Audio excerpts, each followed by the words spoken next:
आइए महाराज, आइए।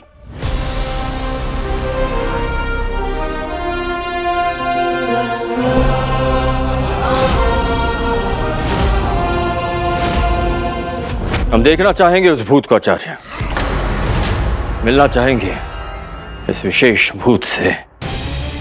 हाँ महाराज, हम दिखाते हैं, हम बुलाते हैं, हम मिलाते हैं।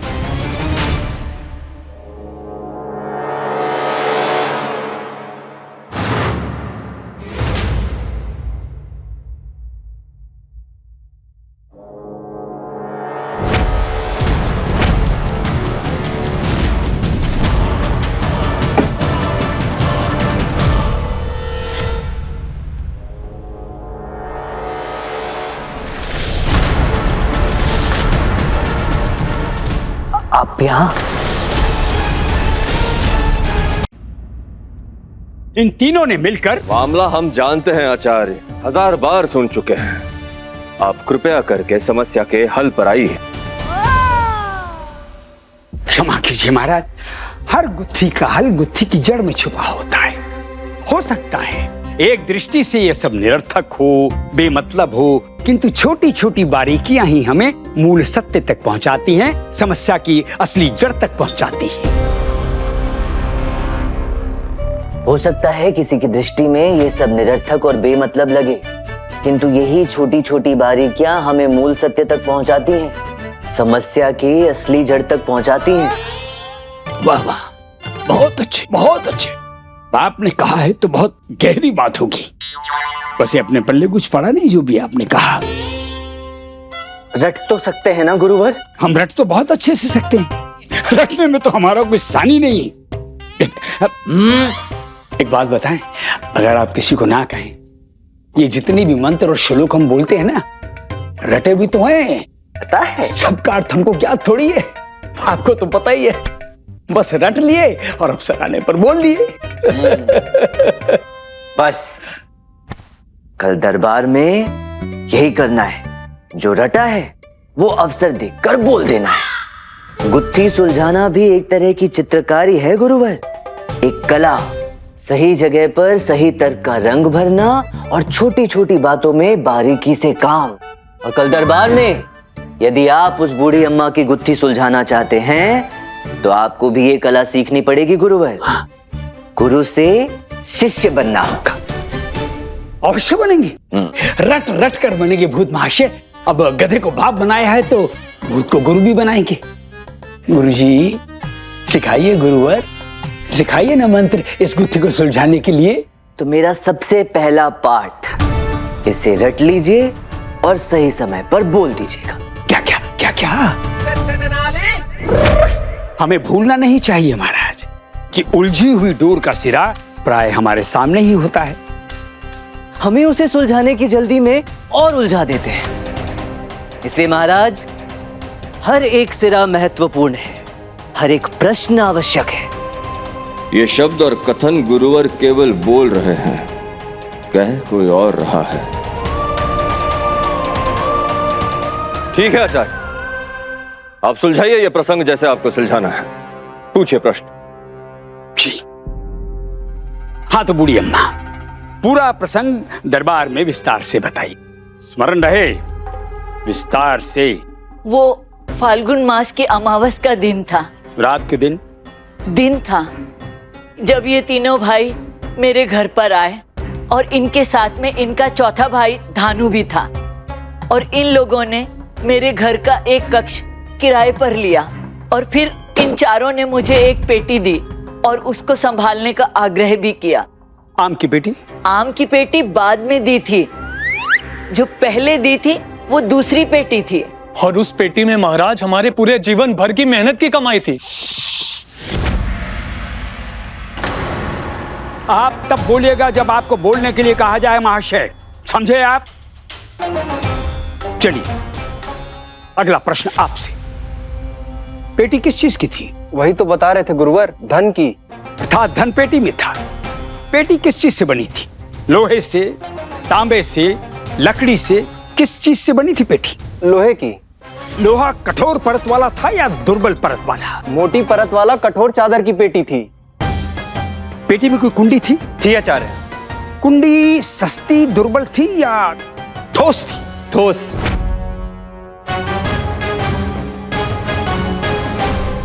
कुंडी बंद थी या खुली थी? अरे खुली कुंडी में ताला कौन लगाता है गुरुवर? पेटी का ताला खुला था या बंद था, स्मरण रहे गुरुवर, ये स्थापित होना उतना ही अनिवार्य है जितना आपका इस विषय को सुलझाना। जी गुरुवर।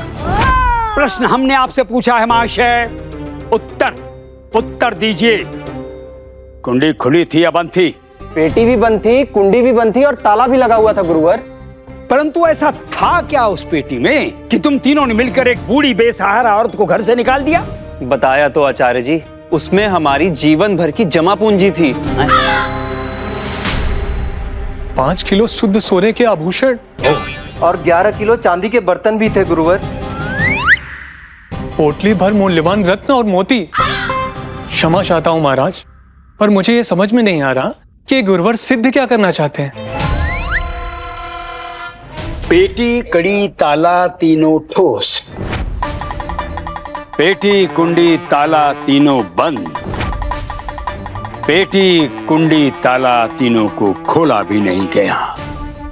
तो हम ये कैसे मान ले महाराज कि उस पेटी में वही सब कुछ था जो होने का दावा ये तीनों भाई कर रहे हैं महाराज?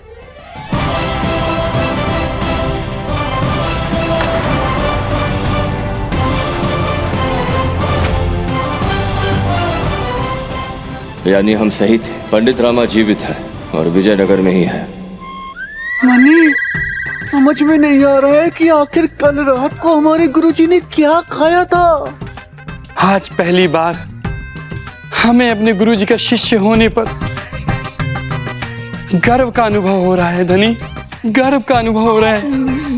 जय हो गुरुजी। इस तरह तो गुरुवर सच में ये मामला सुलझा लेंगे। पंडित रामाकृष्णा को इतना बड़ा खतरा मोल नहीं लेना चाहिए था। भगवान जाने अब इसका परिणाम क्या होगा। अम्मा, क्या आप जानती थी पेटी में क्या है? नहीं। इन्होंने आपके सामने पेटी खोलकर दिखाई? नहीं। आपने इनके सामने पेटी खोली? मुंह खोलिए, मुंह से बोलिए। ये मुंडी हिलाने से कुछ नहीं होगा। जोर से बोलिए, उच्च स्वर में बोलिए, पूरे दरबार तक आपका स्वर पहुंचना चाहिए। बोलिए, पेटी खोली कि नहीं? नहीं। नहीं। अर्थात महाराज, इस बेचारी बूढ़ी अम्मा को तो पता ही नहीं था कि जिस पेटी का दायित्व इन्हें सौंपा गया है उसमें कुबेर का अकूत खजाना भरा पड़ा है या कंकड़ पत्थर। अब जब इन्हें पता ही नहीं था कि ये किस चीज की जिम्मेदारी ले रही हैं, तो उस दृष्टिकोण से तो इस आरोप का कोई आधार ही नहीं बनता। बिल्कुल सही महाराज। अर्थात ये पूरा मामला किसी न्याय प्रणाली में आता ही नहीं है।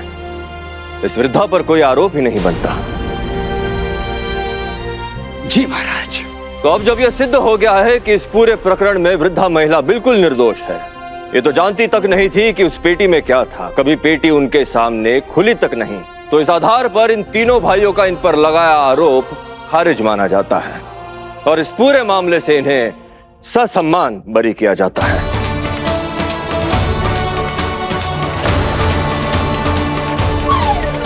विजयनगर न्याय प्रक्रिया इस वृद्धा महिला को निर्दोष घोषित करती है।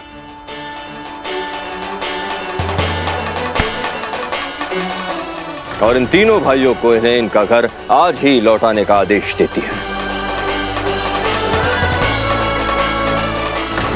महाराज की, महाराज की, महाराज की, गुरुवर की, गुरुवर की, गुरुवर की, गुरुवर की, गुरुवर की। क्षमा करें महाराज, पर ये न्याय तो नहीं हुआ ना? अर्थात अगर पेटी में धन था ये सिद्ध नहीं हुआ, तो पेटी में धन नहीं था ये भी तो सिद्ध नहीं हुआ महाराज। और फिर जब ये तय हुआ था कि धन की पेटी तभी सौंपी जाएगी जब हम चारों भाई एक साथ उनसे लेने आएंगे, तो बूढ़ी अम्मा ने धन की पेटी अकेले धानु को देकर इस नियम का उल्लंघन किया ही ना, जो हमारे बीच बात तय हुई थी। नियम बहुत अनिवार्य है ये नियम जी, ये पूरी प्रकृति, पूरी सृष्टि नियमों पर ही तो चल रही है, इसलिए नियम का पालन तो होना ही चाहिए। यही ना कि जब चारों भाई एक साथ आएंगे तभी वो पेटी उन्हें सौंपी जाएगी। तो फिर बूढ़ी अम्मा उन तीनों को पेटी कैसे सौंप सकती है? नियमानुसार तो चारों भाई जब एक साथ आएंगे तभी वो पेटी उन्हें सौंपी जाएगी। हाँ, तो लाएं अपना चौथा भाई साथ में और ले जाएं बूढ़ी अम्मा से अपनी पेटी। अब बताइए महाराज, चारों भाई साथ नहीं, पेटी हाथ नहीं, तो कौन सा आरोप बनता है बूढ़ी अम्मा पर?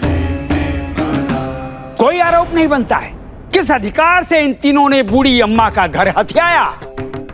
महाराज, हमारा आपसे नम्र निवेदन है कि इस मामले को अभी इसी समय निरस्त किया जाए, बूढ़ी अम्मा को उनका निवास वापस लौटाया जाए।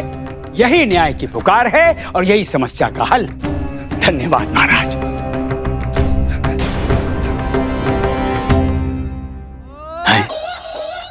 हमने तो कर दिखाया।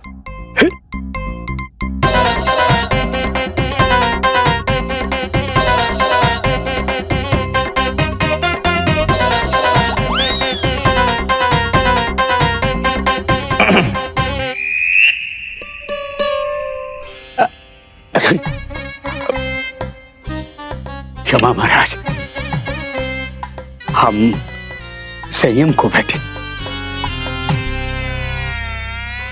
निसंदेह महाराज को पता चल गया है कि ये सब किया धरा आचार्य का नहीं, पंडित रामा का है। ऐसी तीक्ष्ण सोच, अचूक बुद्धि और विलक्षण समाधान और किसका हो सकता है?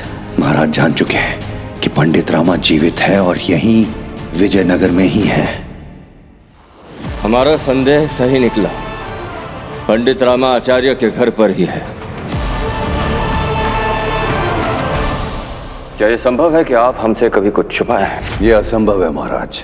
कुछ भी ऐसा जो हमसे, इस राज्य से और हमारी भावनाओं से जुड़ा हुआ हो, जो आपके संज्ञान में आया हो पर आपने हमें नहीं बताया। क्षमा करें महाराज, न्याय का यह प्रसंग अभी अधूरा है महाराज। अभी न्याय पूरा नहीं हुआ है। आप कहना क्या चाहते हैं आचार्य? महाराज, हमारा मानना यह है, जब बात न्याय की हो रही हो तो समस्या का समाधान होना चाहिए, समस्या का निर्णय नहीं। जो निर्णय होता है वो कहीं तो खुशियां देता है और कहीं वो अंधकार फैला देता है, लेकिन समस्या का समाधान दोनों घरों में दीपक जला देता है, रोशन कर देता है।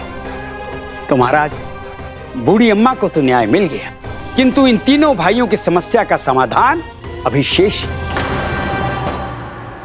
और उसके लिए आपका क्या सुझाव है आचार्य? महाराज, ये तीनों बहुत आशा लेकर के विजयनगर आए हैं। इतनी छोटी सी आयु में इतना धन अर्जित करने वाले इन युवाओं को तो आपका प्रोत्साहन मिलना चाहिए महाराज। हमारे विचार से इन्हें विजयनगर में एक अच्छी भूमि मिलनी चाहिए जहां ये अपना निवास बना सके। सोने की एक एक पेटी मिलनी चाहिए जिससे वो अपना व्यापार आरंभ कर सके। इन तीनों को बराबर के कोड़े मिलने चाहिए।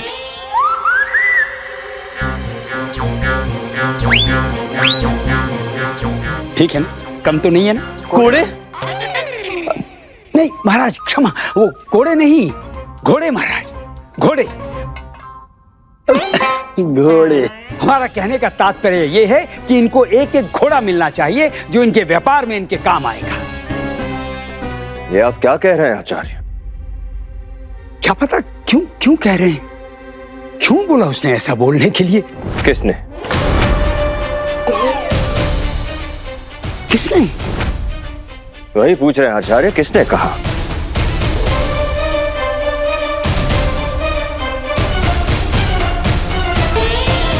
हमारे मन ने महाराज, मन ने कहा, और कौन कहेगा? बुद्धि ने सोचा, आपसे कह दिया। आप इनका सम्मान करेंगे, ये आपका सम्मान करेगी, प्रजा आपका सम्मान करेगी, कहेगी हमारे महाराज कितने महान हैं, सबका कितना ध्यान रखते हैं। और तभी तो ये पूर्ण रूप से न्याय कहलाया जाएगा महाराज, और तभी हमारा राज्य राम राज्य कहलाया जाएगा।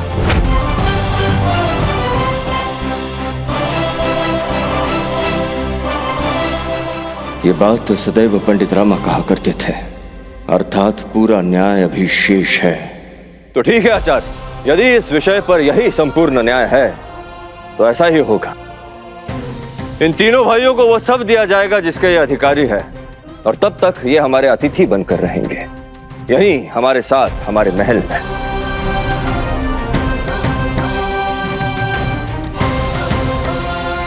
महाराज की महाराज की महाराज की पदाचार्य की जय हो, महाराज की जय हो, गुरुवर की गुरुवर की गुरुवर की गुरुवर की महाराज की इससे स्पष्ट है कि आप जीवित हैं पंडित रामकृष्ण।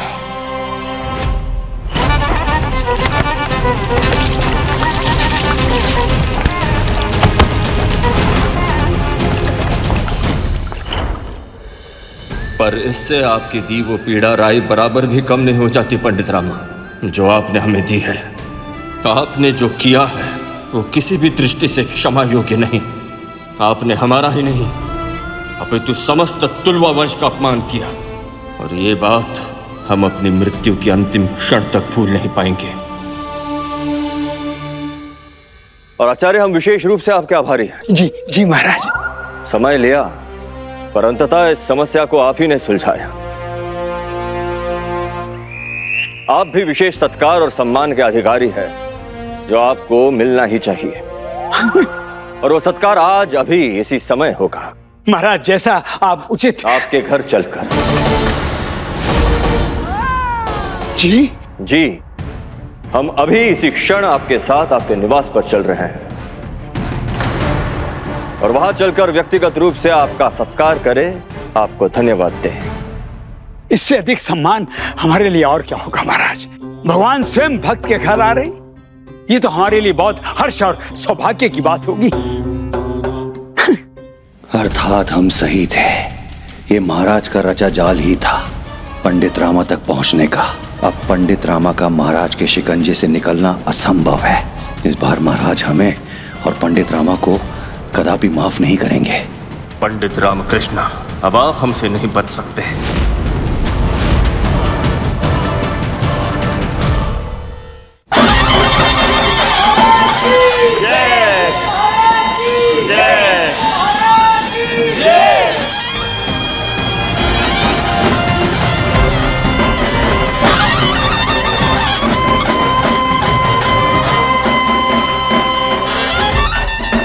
इसीलिए तो आप महासम्राट श्री कृष्णदेव राय हैं महाराज। आप जानते थे कि क्या होने वाला है, इसीलिए आपने सुबह ही सैनिक भेजकर निवास को नजरबंद कर दिया। अब पंडित रामा का बचना संभव है। कैसा अद्भुत, अविश्वसनीय, सुगम दृश्य। विजयनगर सम्राट श्री कृष्णदेव राय स्वयं साक्षात हमारे निवास पर।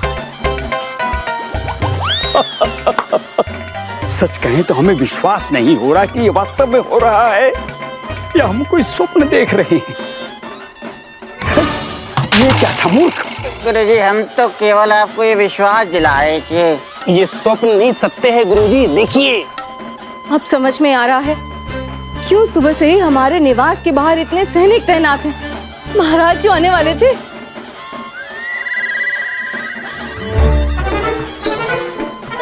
हैं?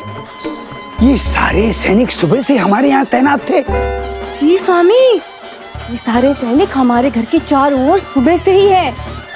आपके दरबार के लिए प्रस्थान करते ही आ गए थे।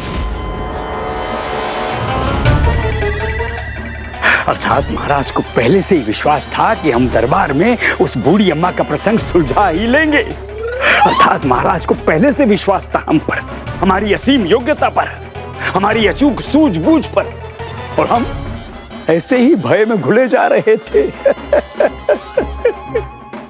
वरुणमाला, आज तो हम माला माल होने जा रहे हैं। ये सब तैयारी रामा को पकड़ने के लिए तो नहीं? हाँ, लग तो यही रहा है। 100% यही संभावना प्रतीत हो रही है। समझ ले कि खतरे की घंटी बज चुकी है। चल चल, भीतर चल के ना रामा को इस खतरे से सावधान कर दे, नहीं तो हमारा खेल हो जाएगा। हाँ, कहीं हम भी ना फंस जाएं। चल चल। जब तक महाराज प्रस्थान नहीं करते किसी को भीतर जाने की अनुमति नहीं। गया काम से रामू। हाँ अब तो ये सिद्ध हो गया कि ये सब उसी को पकड़ने का जाल है।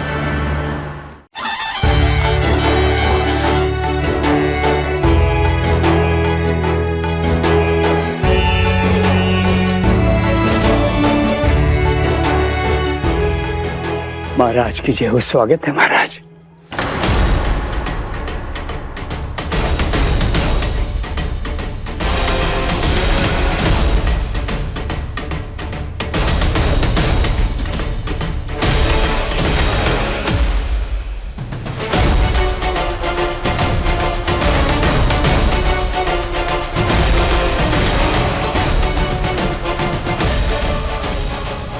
मंत्रीवर, सब ठीक तो है ना?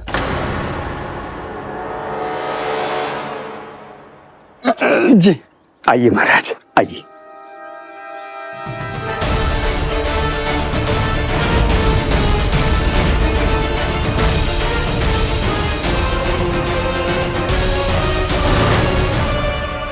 आइए महाराज, आइए।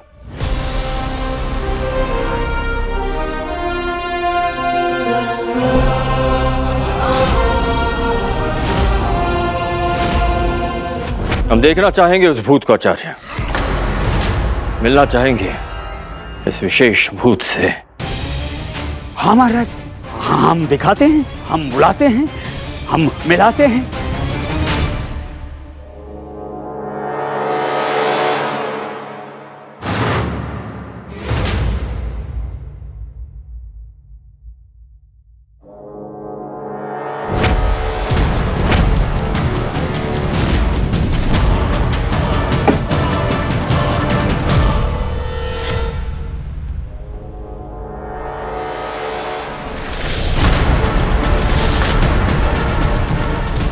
आप यहाँ?